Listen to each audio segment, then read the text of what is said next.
الحمد لله رب العالمين، والصلاة والسلام أتمان الأكملان على سيد الأنبياء والمرسلين سيدنا ونبينا محمد وعلى آله وأصحابه أجمعين.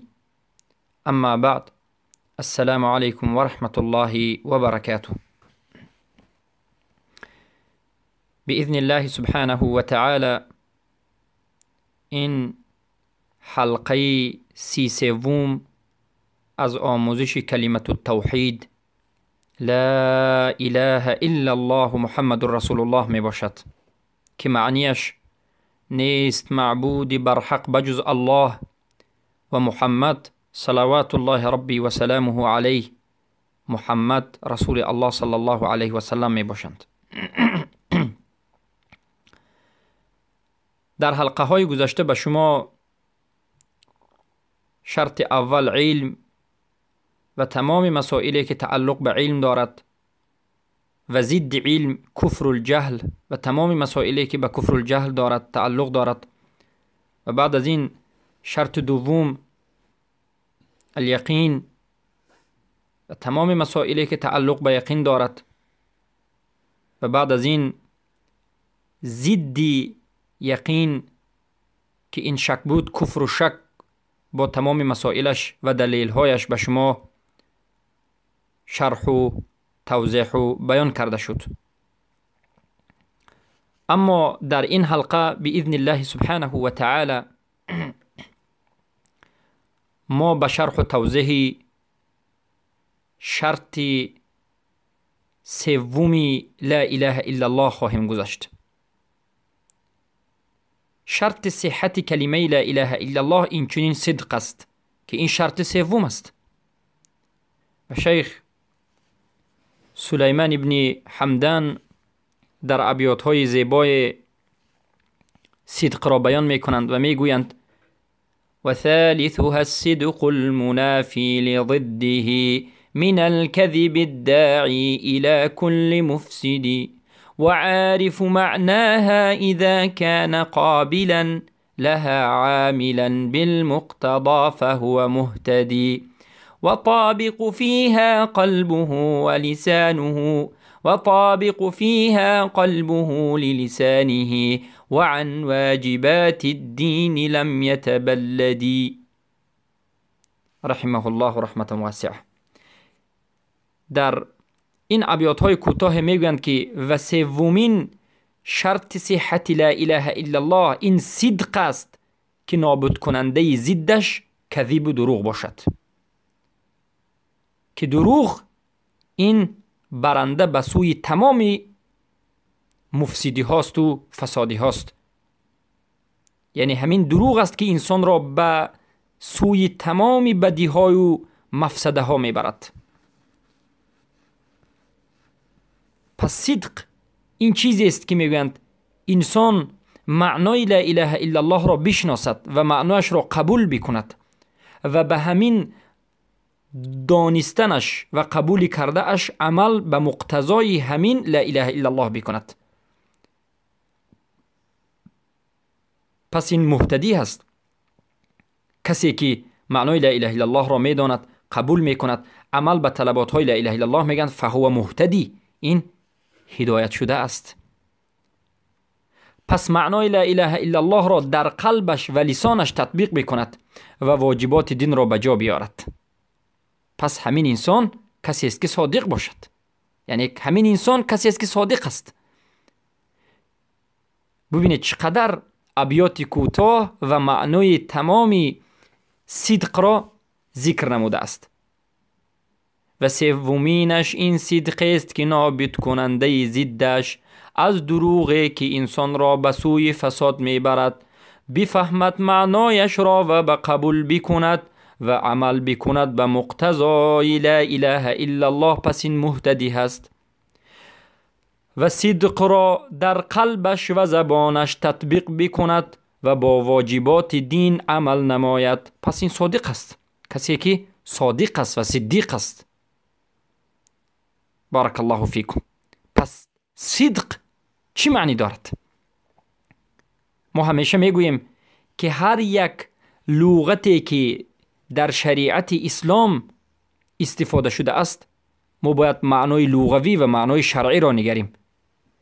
در لغت معنای این کلمه ها همیشه عام آمده است، اما در شریعت این کلمه ها معنای خاص خود را دارد و شریعت مراد و مقصد از این کلمه مراد مقصد خاصی را دارد. صدق در لغت تعریفش و معنایش این مطابقة الكلام للواقع و اتفاق الظاهر مع الباطن.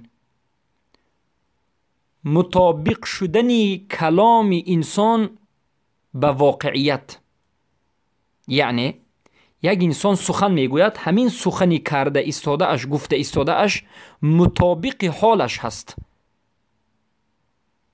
یک انسانی که فقیر باشد همیشه از بایگری خودش من بایم نقل بکند، از پول مال خودش نقل کند، ما میفهمیم که این صادق نیست، این دروغ است. چرا که حالش فقیر است، خانه ندارد، چیز خوردنی ندارد و خود را همچون یک بای نقل میکند.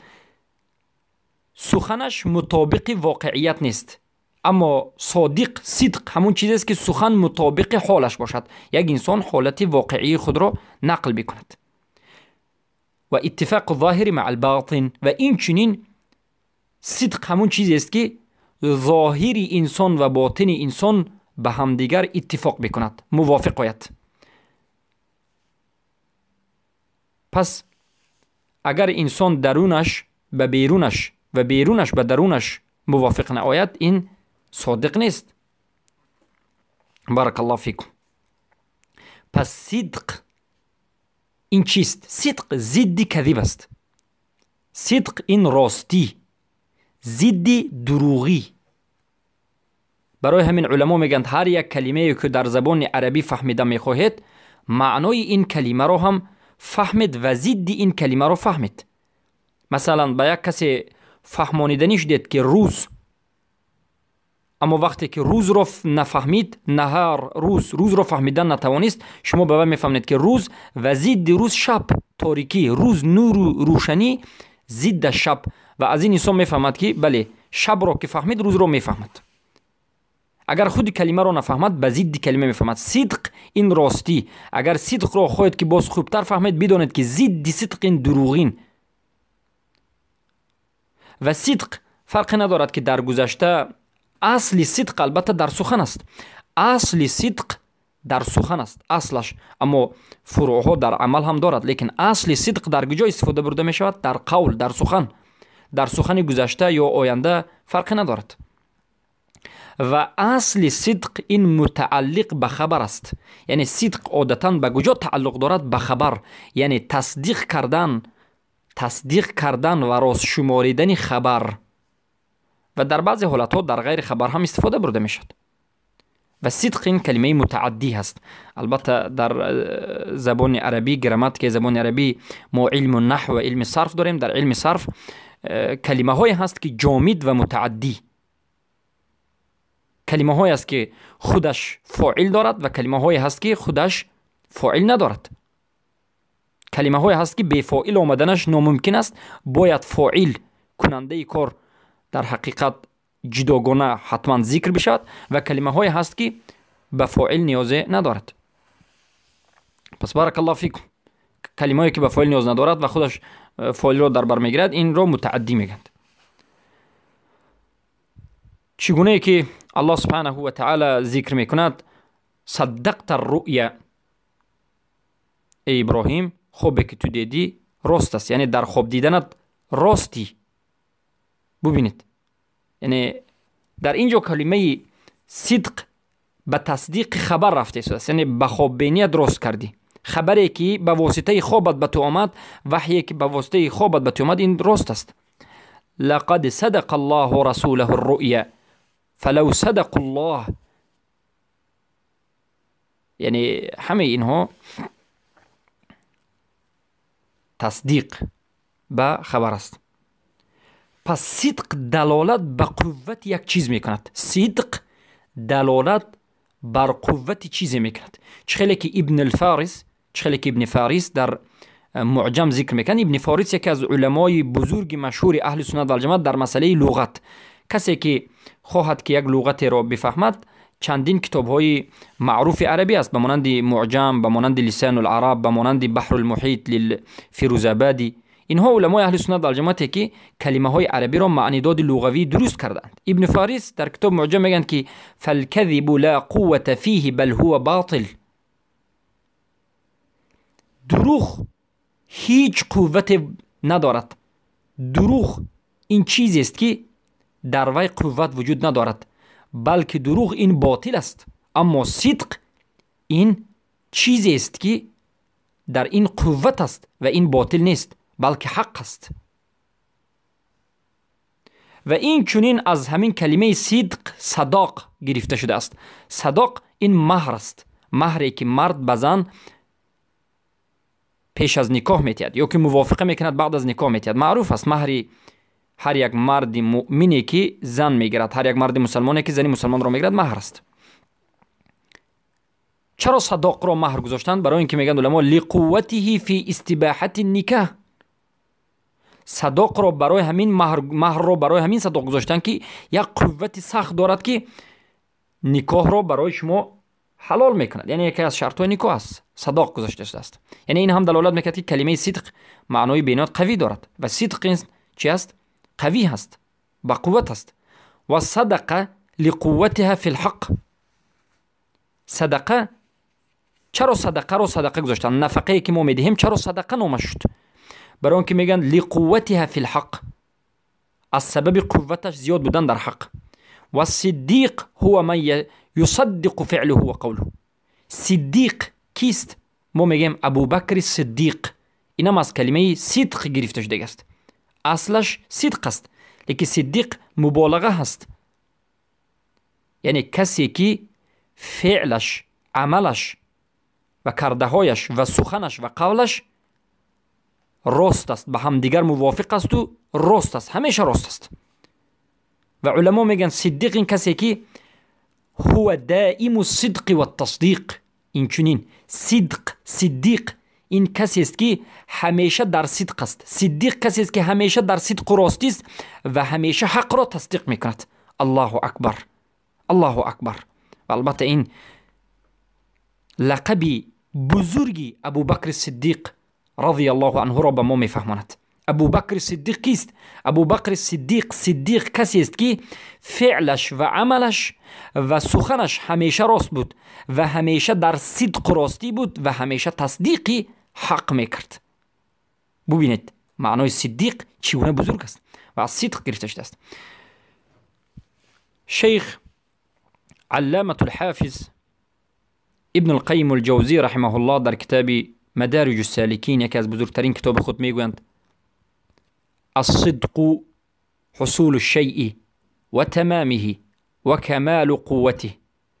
الصدق حصول الشيء وتمامه وكمال قوته واجتماع اجزائه. صدق این حاصل شدن یک چیزه و به پررگی رسیدن و به کمالت و به قوه و به یک درجه قوه بزرگی و اجتماع تمام جزهایش. این را صدق گفته میشد. ببینید صدق حاصل شدن یک چیزی بوده است، به پررگی رسیدنش، به کمال رسیدنش، به قوت رسیدنش و جمع شدن تمام جزئیاتش. این صدق بوده است. خیلی که میگن کما یقال عزیمت صادقه، عزیمت صادقه اذ كانت قویه و تامه، وكذلك محبة صادقة وإرادة صادقة إذا كانت قوية تامة ثابتة الحقيقة، ثابتة الحقيقة لم ينقص منها شيء. ببینید مثال زیبا میرند. با مانند این که بگیم عزیمه صادقه، عزیمت صادقه چی گفتن سخن معنی دارد؟ معناش این است که میگن عزیمه قوی، تام، پره.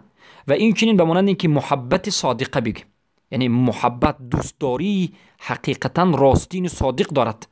محبت صادقه معناش این است که اراده و خواست صادق، قوی، تامه و پره، حقیقیه که هیچ کمی و کاستی ندارد. بارک الله فیکم. و این چنین شما میتونید بگید که توحید الصادق، یعنی توحیده الصادق، توحیدش صادق است. معناش این است که توحید یک انسان قوی هست، پره هست، کامل هست، هیچ کمبودی ندارد. بارک الله فیکم. پس کلمه صدق این چنین معنی دارد و این معنیش معنی همه ذکر کردهمون معنی لغوی هست. بارک الله فیکم. اما کلمه صدق شرعاً چی معنی دارد و مراد از صدق در شریعت چیست؟ چرا شریعت صدق را شرط سومی لا اله الا الله گذاشت؟ یعنی مراد و مقصد شریعت از صدق چیست؟ ببینید علما بینویت کوتاه مختصر و زیبا جواب میتند: ای یکون صادقا فی قول لا اله الا الله و اعتقاد مدلولها. سبحان الله. معنای صدق شرعا این است که انسان در گفته لا اله الا الله خود، در نطق لا اله الا الله، در همین گفته اش صادق باشد و اعتقاد صادق و صحیح و سالم در مدلولات ها، یعنی در معنای لا اله الا الله و اون چیزی که لا اله الا الله از انسان طلبات می نماید، مقتضا دارد، به همه این چیز صادق باشد. انمین معنای صدق است. پس برادرم و خواهری موحدم، بارک الله فیکم، معنای صدق لغتا چلی که بیان کردیم این یک چیزی یعنی قوی هست، مطابق شدن کلام به واقعیت هست، اتفاق ظاهر باطن است، ضدش دروغ است. اما در شریعت معنایش این است که انسان در گفتن لا اله الا الله و به همین گفتهش که لا اله الا الله را نطق لا اله الا الله کرده اش صادق باشد و اعتقاد درست و صحیح به تمامی مدلولات، یعنی آن چیزی که لا اله الا الله به همون دلالت کرده است، همون را طلب کرده است، به همین صادق باشد. این را صدق گفته می شود. پس از این معنا ما چی میفهمیم؟ از این معنا میفهمیم که هر کسی که لا اله الا الله را بگوید اما اعتقاد سالم و صحیح به مدلولات و به مقتضا طلبات لا اله الا الله نداشته باشد، این صادق نیست. و بسیار اهل بدعت، اهل ضلالت، کفار مرتدین صادق نبودنشان به لا اله الا الله را در عملشان، در گفتارشان به من شما نشان میدهند. و در شرح این سخن علما میگن که ای انه یوافق قلبه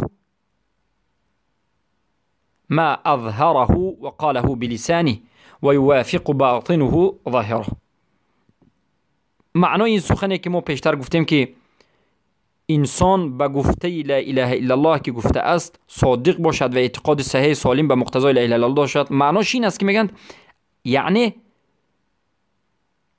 قلب انسان موافقی ای یوافق قلب ما اظهر، قلب انسان موافق آن چیزی که انسان خودش ظاهر میکند قلبش موافق باشد و قلب انسان موافق آن چیزی که انسان میگوید باشد و باطن انسان با ظاهر انسان موافقت بکند. امروز چقدر انسان های زیادی هستند که زبانشون خوب است، عملشون خوب است، وقتی که مظاهرا میبینیم خوب است، اما باطنش، درونش موافق ظاهرش نیست، باطنش کفر است.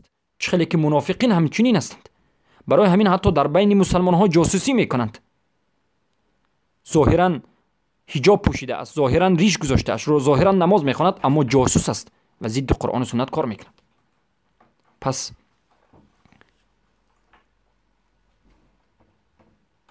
بارک الله فیکم، معنیش این است که هر چیزی که انسان به زبانش میگوید باید قلبش تصدیق بکند و هر چیزی که در قلبش هست به زبانش تصدیق بکند. انسان چنین نباشد که به زبانش بگوید و به قلبش این گفته اش را دروغ بگوید، این گفته اش را دروغ شمارد،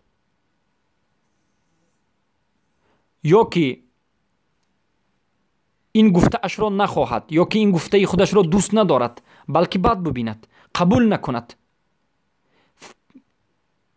یا که این گفته اش را فقط به خاطر یک مصلحه دنیوی یا که به خاطر نابود کردن ترس گفته باشد. مثلا یک کسی لا اله الا الله محمد رسول الله را میگوید اما به درونش قبول ندارد، دروغ میشمارد، به درونش دروغ میشمارد، یا که اصلا نمیخواهد همین کلمه رو، یا که معنای این کلمه رو، یا که دلالت های این کلمه رو، یا که اون چیزی که این کلمه میخواهد، شریعت رو، حکم الله رو، یکتا پرستی رو، دلش نمیخواهد، دوست ندارد، بلکه به دلش بد میبیند، قبول ندارد. ظاهرا خوب است اما باطنا قبول ندارد، بد میبیند. فقط به زبانش گفته است برای مصلحه، برای فایده دنیوی، برای منفعت، برای ترس، که انمین حال منافقین است. ببینید منافقین کی هستند؟ منافقین انمون نمود انسانی هستند که لا اله الا الله را میگویند، ظاهرا عمل میکنند، وقتی که میبینید مسلمان میپندارید، اما باطن اونها کفر است، چرا که در درونشان به قلبشان این گفتهشان را رد میکنند، دروغ میشمارند، نمیخواهند، دوست ندارند، بد میبینند، قبول ندارند و لا اله الا الله برای فایده دنیوی خود ذکر کردند. و این حال منافقین، حال کاذبین در شهادتشان به توحید می باشد. شهادت منافقین و کاذبین انمین طور است، به زبانشان شهادت به توحید می دهند، به قلبشان بد می بینند. منافقین کلمه توحید را، کاذبین و دروغین کلمه توحید را به زبانشان می گویند و به قلبشان و به قلبهایشان به همین گفتهشان کفر می ورزند و همین گفتهشان را رد می کنند و دروغ می شمارند.